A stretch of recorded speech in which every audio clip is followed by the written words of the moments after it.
Hi there, I'm Sarah, a 40-year-old woman who thought she had it all figured out. I had a loving husband, Mark, a beautiful daughter named Lily, and a stable job that kept our lives ticking along just fine. Mark and we've been together since our college days.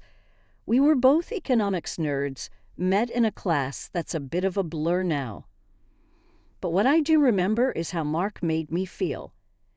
He had this charm and wit that could make even the most boring lectures feel like a blast. Fast forward through graduation, a wedding, a few job changes, and here we are, 15 years later, cozy in our little house with our 10-year-old bundle of joy. Life was good, you know. Normal but good. Then one Thursday I was in the kitchen contemplating whether to salvage the burnt edges of the lasagna or just give up and order pizza when Mark walked in. He looked like he'd just lost his best friend, slumped shoulders, eyes downcast, and that furrowed brow that only appeared when he was really stressed. "Hey, you okay?" I asked, putting down the spatula and wiping my hands on the towel. Mark just shrugged, not meeting my eyes. "It's nothing, just a rough day at work." I knew Mark. Rough days at work had him ranting about his boss or the latest office politics. This was different. "Come on, spill. I can tell it's more than just work. What's up?" He hesitated, then finally looked up at me. It's my dad." I frowned. "Your dad? But you barely talk about him. What about him?" "That's just it, Sarah. He's sick. Really sick. Needs a lot of money for treatment." The news hit me like a brick. In all our years together, Mark rarely mentioned his biological father. He was raised by his stepdad, a fact I knew, but his real dad, it was almost like he didn't exist until now. Sick? But how? What kind of sick? I was full of questions, my mind racing with concern and confusion. Mark slumped into a chair, looking defeated. "It's bad, Sarah. Some rare condition. Treatment's going to cost an arm and a leg." I took a deep breath, trying to process the information. Okay, we'll figure it out. We have some savings, right? We can start there." Mark looked up, a glimmer of hope in his eyes that quickly faded. "It's not enough. It's going to drain everything we have and then some." I paced the kitchen, my mind worrying. This was big. Our savings were meant for emergencies, sure, but this was huge. And yet seeing Mark so broken, so desperate to help his father, a man I knew next to nothing about, it tugged at something in me. "Look, we'll make it work. We always do," I said, trying to sound more confident than I felt. "We can tighten the belt, cut back on some things. Your dad needs this, right?" Mark nodded, looking up with those eyes that always seemed to see right through me. "Thanks, Sarah. I knew I could count on you. But it's a lot. I don't know how to deal with all this." We talked late into the night, hashing out our finances, trying to come up with a plan. It was tough, tougher than anything we faced before. But we were a team, Mark and I. We get through this together somehow. The next few days were a blur of phone calls, meetings with doctors, and financial planning. Mark was on edge, snapping at little things, which wasn't like him. But I chalked it up to the stress, the weight of his father's illness hanging over us like a dark cloud. The financial strain was one thing, but it was the emotional toll that really started to wear us down. Mark became more withdrawn, and I found myself walking on eggshells around him, trying to keep the peace while juggling our budget to make ends meet. One evening after Lily had gone to bed, Mark and I sat down at the kitchen table, a pile of bills and our laptop open to our bank account in front of us. The air was heavy, charged with an unspoken anxiety as we tried to figure out our next move. Mark broke the silence, his voice low and strained. "We need more money, Sarah. It's just not enough. Dad's treatment is more expensive than we thought." I rubbed my temples, feeling the onset of a headache. I know, Mark, but we're stretched thin as it is. We've cut back on everything we can. There's just no more to give. That's when Mark dropped the bombshell. What about your apartment? The one you inherited from your mom. If we sell that... I felt my heart stop for a second. Sell the apartment? Mark knew that's for Lily. We promised we'd keep it for her future. Mark, you know that's for Lily. We promised we'd keep it for her future, I said, my voice trembling. Mark slammed his fist on the table, making me jump. Damn it, Sarah. This is my dad we're talking about. Your mother's gone, and Lily's got us. My dad has nobody else. I recoiled, shocked by his outburst. Lower your voice, Mark. Lily might hear, I hissed, my own temper flaring. And don't you dare bring my mom into this. That apartment is all I have left of her. Plus, it's our safety net, our daughter's safety net. You can't ask me to give that up. Mark stood up, pacing back and forth like a caged animal. So what? My dad's life isn't worth as much as a Dan apartment. Is that it? That's not fair, and you know it, I shot back, standing my ground. It's not about worth. It's about keeping our promise to our daughter. It's about not sacrificing our future for what, Mark? For my dad? Just say it. You think he's not worth the trouble. The accusation in his voice cut me deep. Mark, stop it. This isn't about worth. It's about being rational. There has to be another way. We can't just upend our lives, Lily's future, on a whim. Mark shook his head, his expression one of utter defeat. You just don't get it, do you? It's like you don't even care. I do care, Mark. I care about all of us. But selling the apartment isn't the solution. It's not just about the money.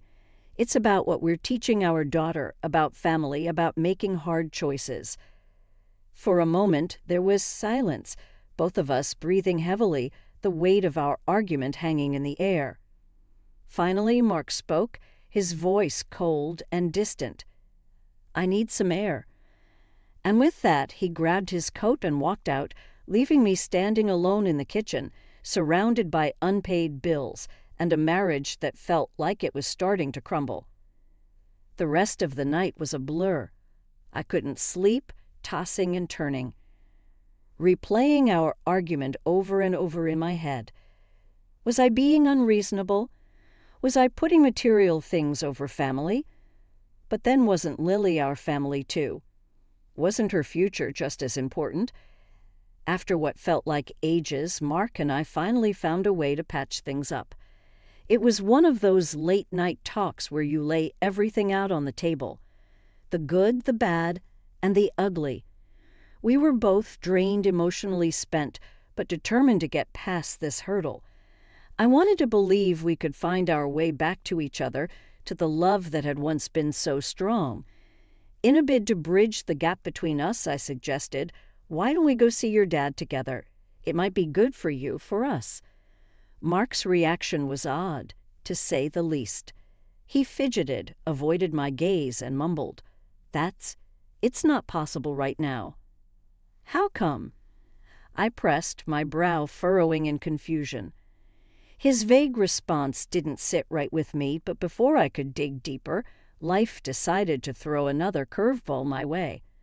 Just a few days later, as I was making my way back from work, lost in thought about everything that had been happening, a car came out of nowhere.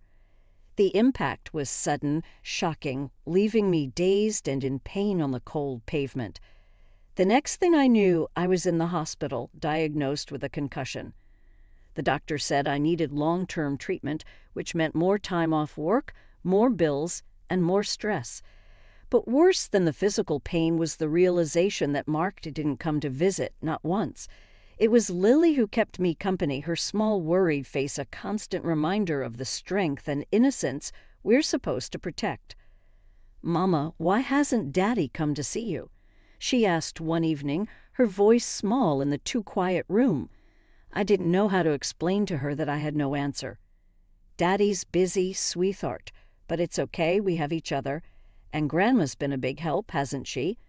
She nodded, though I could tell she was far from convinced. I just wish Daddy was here too. Me too, baby. Me too. I whispered, hugging her close, trying not to show my own disappointment and hurt. Lying in that hospital bed night after night gave me too much time to think. About Mark, about us, about the future. Something had to change. We couldn't go on like this, with secrets and silence driving a wedge between us. It wasn't just about me anymore, it was about Lily and the kind of life I wanted for her. Walking back into our home, the emptiness hit me like a cold wave. The living room, once filled with laughter and warmth, was now bare. Stripped of our TV, the stereo, and even the little jewelry box that had been my grandmother's. My heart raced, a mix of fear and disbelief coursing through me. Lily clung to my side, her confusion mirroring my own. "Mom, what happened? Where's all our stuff?" Her voice was small, scared. I was struggling to make sense of it all, to find the words to explain something I couldn't understand myself. I don't know, Lily. This doesn't make any sense. Panic set in. My first thought was to call the police, report a burglar. But before I could act on that impulse, I needed to hear it from Mark, to understand if he knew what had happened. With shaking hands, I dialed his number, half hoping he wouldn't pick up, half desperate to hear his voice. "Mark, our house, everything's gone. Did you know about this? What's going on?" There was a pause, a silence that seemed to stretch on forever before he finally spoke, his voice laced with a desperation I'd never heard before. "Sarah, please don't call the police. I can explain. I'll be home soon. Just wait for me." The line went dead, leaving me with more questions than answers. Lily looked up at me, her eyes searching for reassurance. I didn't feel it. "Is Dad coming home?" "Yeah, baby, he is," he said. He'd explain everything, but could I believe him? The man who hadn't been there when I needed him the most, who now claimed responsibility for the disappearance of our belongings. When Mark finally walked through the door that evening, he looked defeated, a shell of the man I once knew. I braced myself, ready to confront him, to demand the truth. He didn't wait for me to start. "I took them, Sarah. I sold everything. It was the only way I could think of to pay for my dad's treatment." His words hit me like a physical blow. "You what? How could you do this without talking to me first? Do you have any idea how scared we were?" I know, and I'm so sorry. It was wrong, but I didn't know what else to do. His condition got worse, and I just panicked. And you couldn't even be there for me in the hospital. Was that because of your dad, too?" He looked away, the guilt evident in his posture. "Yes, I was with him. He needed me, and I thought I could handle everything. I was wrong." The room was heavy with his confession, with the weight of his choices. Part of me wanted to scream, to lash out at him for the betrayal, for the lies. But another part, a quieter, more calculating side, held back. I nodded, pretending to accept his apology, his explanation. "Okay, Mark, we'll figure this out." But as he relaxed, relieved at my apparent understanding, I knew this was far from over. Accepting his apology out loud was one thing. Truly forgiving him, moving past this, was another. And deep down, I knew things couldn't go back to the way they were, not now. I didn't call the police, not because I believed his story, but because I needed time. Time to think, to plan my next move.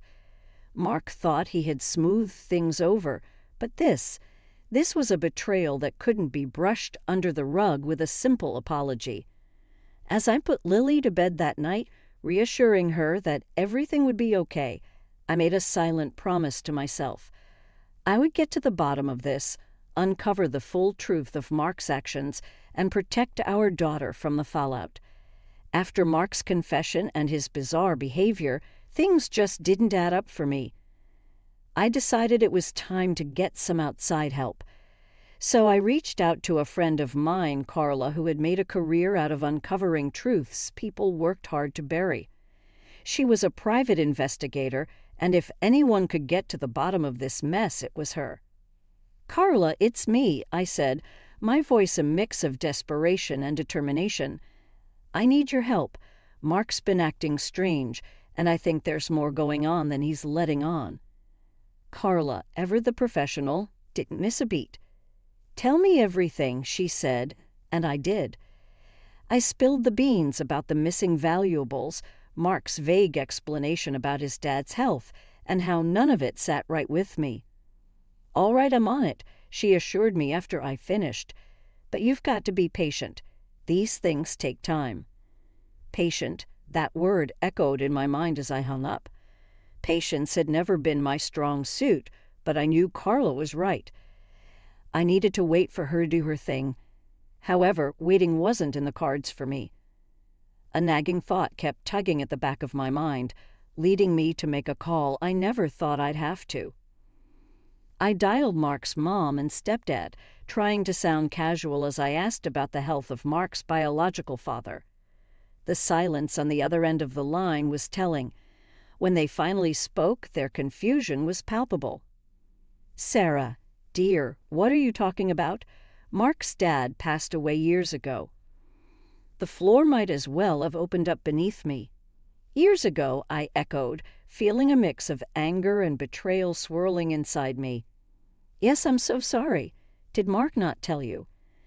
The concern in their voices was genuine, but it only fueled my growing sense of dread.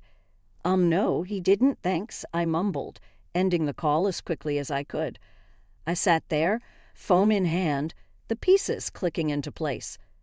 All the lies, the deceit, it all made sense now.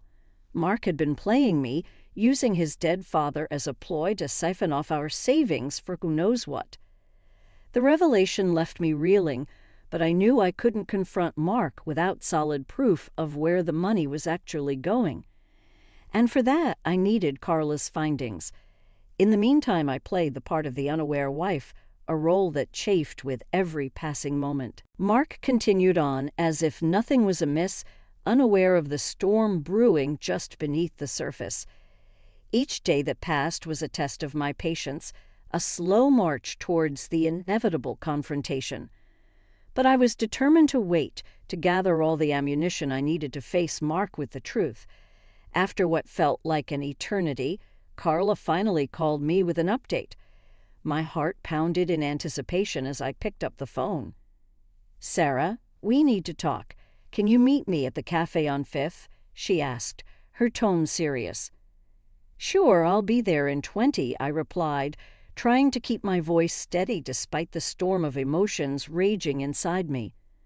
Sitting across from Carla in the dimly lit cafe, the air felt heavy with unspoken truths. She slid a folder across the table towards me. "Sarah," I found quite a bit. "You sure you're ready for this?" Taking a deep breath, I nodded. I need to know Carla, no matter how bad it is. She proceeded to lay it all out, the surveillance photos of Mark with a woman I didn't recognize, receipts for fancy dinners, hotel stays, and most damning of all, an agreement for an apartment I knew nothing about. The evidence was irrefutable. Mark had been leading a double life. "Who is she?" I asked, my voice barely a whisper as I stared at the photos of them together, laughing, touching, sharing moments that were supposed to be reserved for us Carla sighed. "I don't have all the details on her, but it's clear they've been seeing each other for a while. And Sarah, there's more. I think they have a child together." A child, the word echoed in my head, a cruel twist in the already painful revelation. A child. I repeated, numb. "I'm so sorry, Sarah. I can only imagine how you must feel," Carla said, her voice full of sympathy, anger, betrayal, sadness. It was all too much. How could he do this to us, to me, to Lily?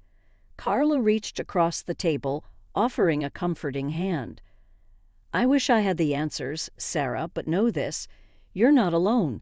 You've got people who love you, who stand by you through this. The drive home was a blur. I was a tempest of emotions, each one vying for dominance. Betrayal stung the most, the realization that the man I had loved and trusted had deceived me in the most unimaginable way. I waited for him at home, the folder of evidence on the kitchen table, a silent witness to the unraveling of our life together. The moment he walked in, I could see the apprehension in his eyes, a clear sign he knew the reckoning had come. "Sit down, Mark. We need to talk," I said, my voice steady, quelling the turmoil inside. He complied, taking a seat opposite me, avoiding my gaze. "Sarah, No, I cut him off, my hand raised to stop him. "You've lied enough. It's my turn to talk. I know about her, Mark, and the child. I know everything." Mark's face paled, the reality of his situation finally sinking in. "Sarah, I'm so sorry. I never wanted to hurt you." "Sorry? You destroy our family, and all you can say is you're sorry." My voice rose in anger, but I quickly composed myself. This wasn't about unleashing my rage. It was about getting answers and deciding where to go from here. He tried to explain, to weave a story of confusion and mistakes, but I wasn't having any of it. "Stop, Mark. Just stop the lies. End now. I want to know why. Why did you do it? Why throw away everything we had?" Mark's usual confidence was gone, replaced by a man cornered by his own deceit. "I don't know, Sarah. I got lost, caught up in something I didn't understand. I thought I could keep it separate, that it wouldn't affect us. I was wrong." "Caught up? You made choices, Mark. Choices that betrayed your family. Did you even think about Lily in all of this? What this would do to her?" He had no answer, just a shake of his head, a man defeated by his own actions. The conversation went on, circles of apologies and excuses, but it was clear too much had been broken. Trust once shattered couldn't simply be glued back together. "I want a divorce, Mark. There's no coming back from this," I said, the words heavy but necessary. Mark didn't fight it, perhaps realizing the depth of his betrayal left no other path. "I'll do whatever you think is best. I hope you can find it in you to forgive me someday for Lily's sake." "Forgiveness, that's a long road, Mark. Right now I need to think about Lily and me, about how we move forward from this mess." As he left the house that night, it felt like the closing of a long, tumultuous chapter. The confrontation had been painful, yes, but it was also the first step towards a new beginning, a chance to rebuild and find happiness again, free from the shadows of deception. After the dust settled on the courtroom battles, I found myself sitting across from Lily at our kitchen table, the weight of the last few months seemingly lifted off our shoulders. The judge had ruled in our favor, acknowledging the depth of betrayal and deceit Mark had entangled us in. He was ordered to pay a hefty sum for his infidelity, the lies about his father's health, and for all the things he'd taken and sold from our home. "Mom, does this mean it's all over now?" Lily asked, her spoon paused midair over her cereal bowl. I nodded, stirring my coffee, the steam curling up like the complicated emotions I felt. "Yes, baby, it's over. We can start fresh now." Lily smiled, a genuine relieved smile that reached her eyes. "Good. I didn't like seeing you so sad." Later that day, I took a moment for myself, sitting in the quiet of our living room. The legal victory was bittersweet. Yes, Mark was being held accountable financially, at least for the chaos he'd caused. But no amount of money could erase the betrayal or the impact it had on Lily and me. I heard from mutual friends that Mark and his new family were struggling, the financial strain causing constant arguments. It was a situation he'd brought on himself, choosing a path of deceit that led him away from us and into turmoil. His parents, once a part of our extended family, had cut ties with him, disgusted by his actions and the lies about his deceased father. It was a harsh reality, but one Mark had sculpted with his choices. As for me, I focused on rebuilding our lives, ensuring Lily felt secure and loved, something money couldn't buy. One evening, as Lily and I were arranging some new books on our shelves, a symbol of our new beginnings, she turned to me and said, "Mom, I'm glad we're together, just us. It feels right." Her words warmed my heart, echoing my thoughts. Me too, Lily. We've got each other, and that's all that matters. Our journey hadn't been easy, and I knew challenges lay ahead. But as I looked at our little home filled with love and laughter, I felt a sense of peace. We were moving forward, not just surviving, but thriving on our own terms.